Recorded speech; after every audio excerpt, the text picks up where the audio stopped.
샬롬, 예수향기 고등부 여러분들 안녕하세요. 오늘도 예배의 자리를 지키는 여러분들 사랑하고 축복합니다. 하나님께서 여러분들에게 은혜를 주시리라 믿습니다. 오늘도 예배의 자리에서 하나님의 말씀과 함께 은혜 받는 시간들이 되기를 바랍니다. 이 시간에 우리 함께 하나님께 찬양하면서 영광 돌리도록 하겠습니다.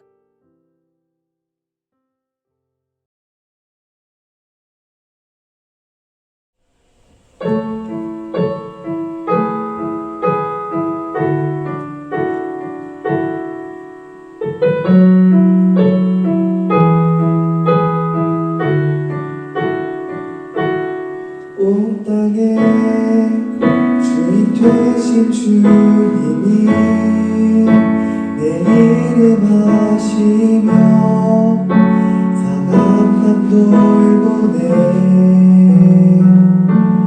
어둠을 밝히시는 새벽별 방황하는 내맘 주의 길 비추시네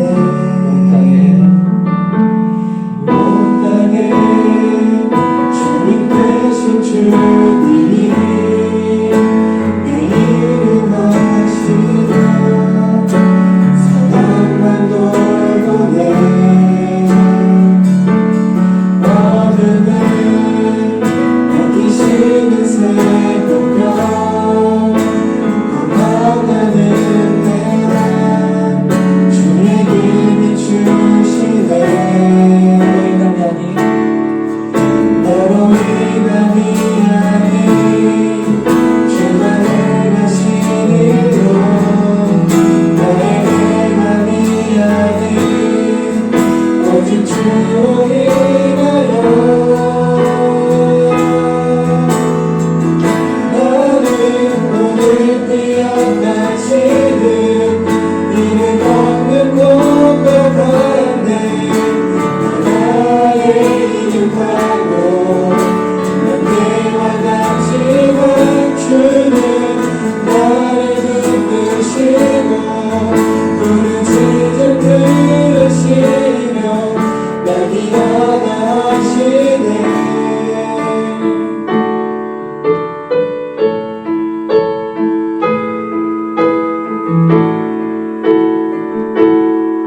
오늘 하나님께서 우리에게 주신 말씀은 출애굽기 13장 17절에서 22절 말씀입니다. 출애굽기 13장 17절에서 22절 말씀입니다. 제가 하나님의 말씀을 읽겠습니다. 하나님의 말씀을 보면서 들어주세요. 바로가 백성을 보낸 후에 블레셋 사람의 땅의 길은 가까울지라도 하나님이 그들을 그 길로 인도하지 아니하셨으니 이는 하나님이 말씀하시기를 이 백성이 전쟁을 하게 되면 마음을 돌이켜 애굽으로 돌아갈까 하셨습니다.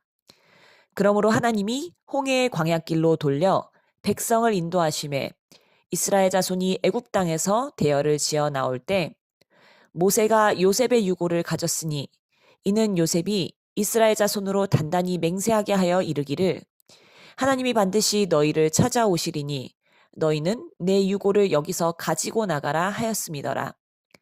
그들이 숫곳을 떠나서 광야 끝 에담의 장막을 치니 여호와께서 그들 앞에서 가시며 낮에는 구름 기둥으로 그들의 길을 인도하시고 밤에는 불 기둥을 그들에게 비추사 낮이나 밤이나 진행하게 하시니 낮에는 구름 기둥 밤에는 불 기둥이 백성 앞에서 떠나지 아니하니라. 아멘. 여러분은 어떤 장르의 노래를 좋아하시나요? 지금 제가 목이 쉰 이유는 어제 기도회를 너무 열심히 했기 때문인데 어제 찬양하면서 끝날 때쯤에 목이 안 나오더라고요. 네, 어쨌든 여러분은 어떤 노래를 즐겨 들으시는지 모르겠는데요. 어떤 친구는 가요를 또 어떤 사람은 팝을 좋아할 수도 있겠죠. 클래식을 좋아하는 사람도 있을 거고요. 저는 여러분 나이 때 락 발라드 많이 들었습니다. 한창 유행할 때이기도 했고 프로그레시브 락 음악 종류를 많이 들었어요. 지금도 빠른 노래 좋아하고요. 목사라고 해서 찬송가만 좋아하진 않습니다.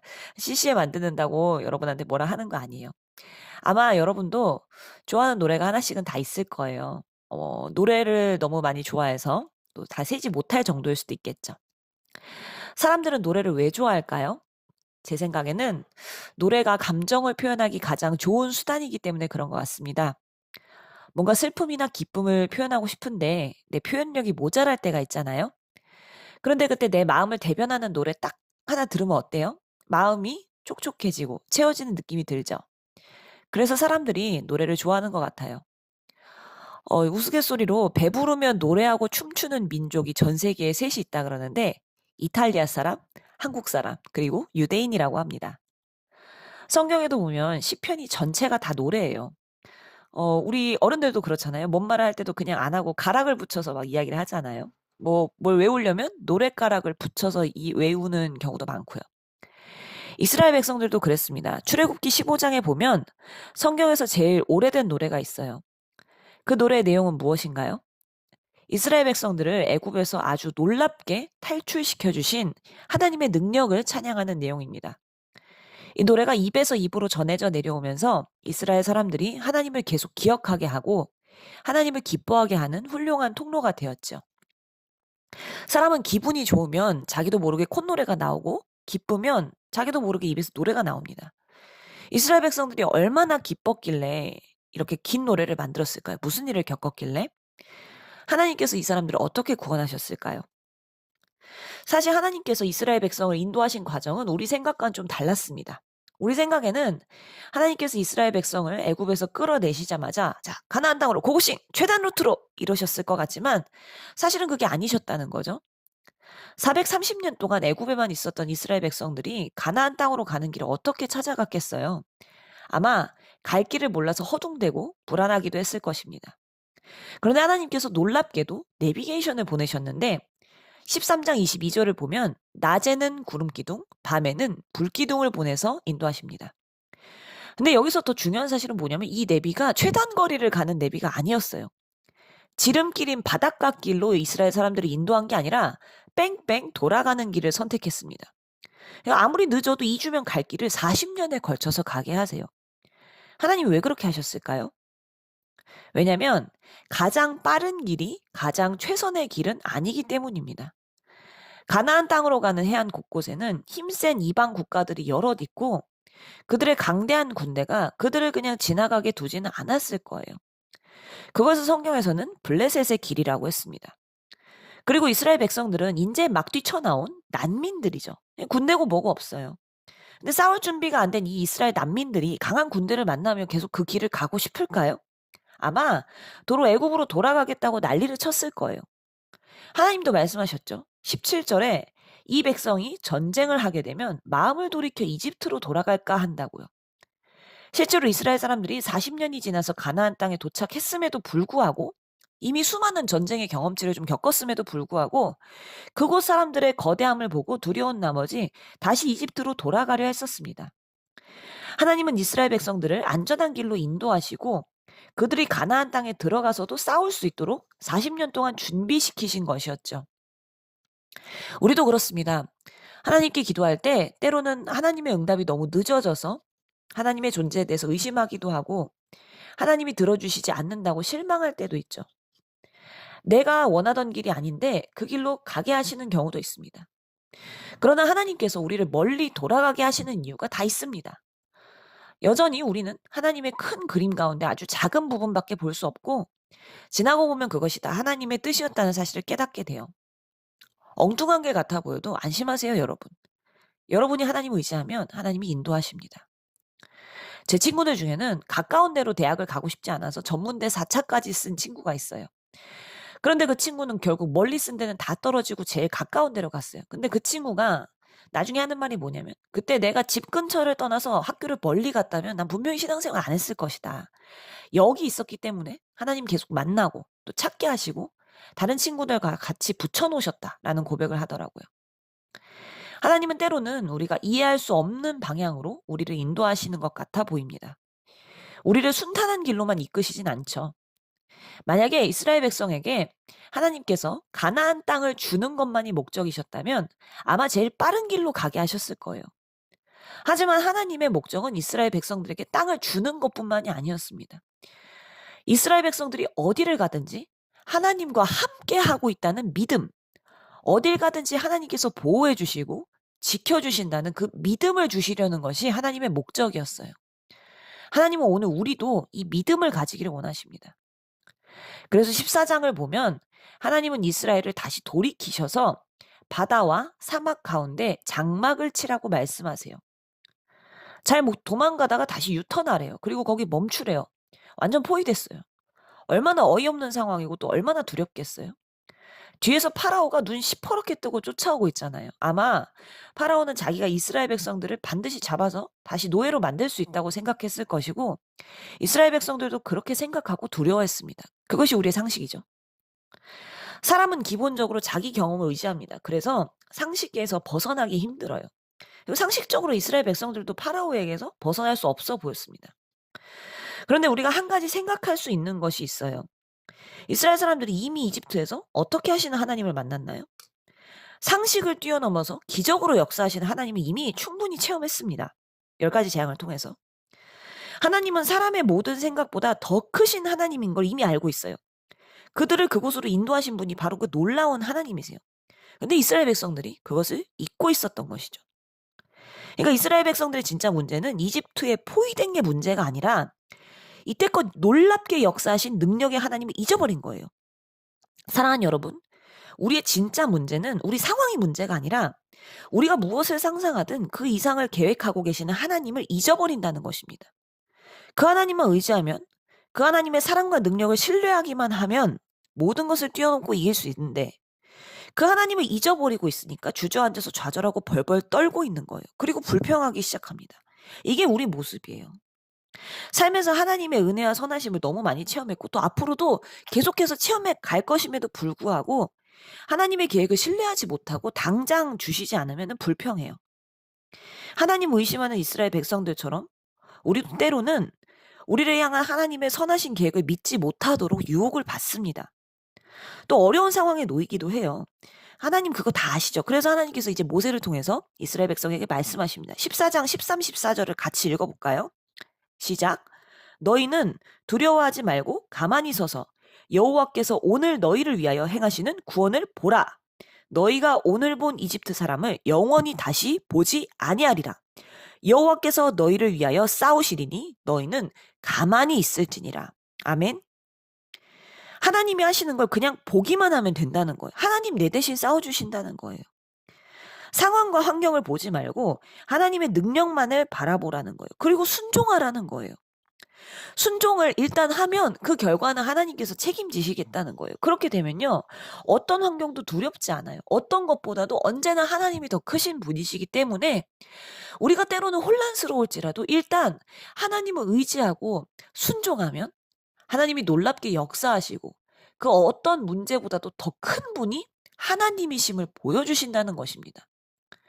그래서 하나님께서 14장 마지막 부분에 이스라엘 백성들에게 강력한 한방을 보여주세요. 밤새 동풍이 불어서 갈라진 홍해 가운데로 이스라엘이 건넙니다. 그리고 이집트의 군대가 그 뒤를 쫓아서 가운데로 들어왔을 때 모세가 지팡이를 뻗자 이집트 사람과 그 병거가 모두 물에 삼켜진 것입니다. 이 결정적인 기적을 눈앞에서 본 이스라엘 백성들이 부른 기쁨의 노래가 바로 출애굽기 15장입니다. 기쁨의 노래를 부를 수밖에 없었어요. 단순히 대적들이 전멸해서 기쁜 게 아니라 모든 상황보다 더 크신, 더 놀라우신 하나님을 발견했기 때문에 찬양하지 않을 수 없었던 거예요. 구원받은 백성이기 때문에 찬양할 수밖에 없는 것입니다. 사랑하는 여러분, 우리의 모습은 어떤가요? 하나님은 예수님을 통해서 우리에게 더 큰 구원을 이루어 주셨습니다. 여러분 그 하나님을 기쁨으로 찬양하고 있나요?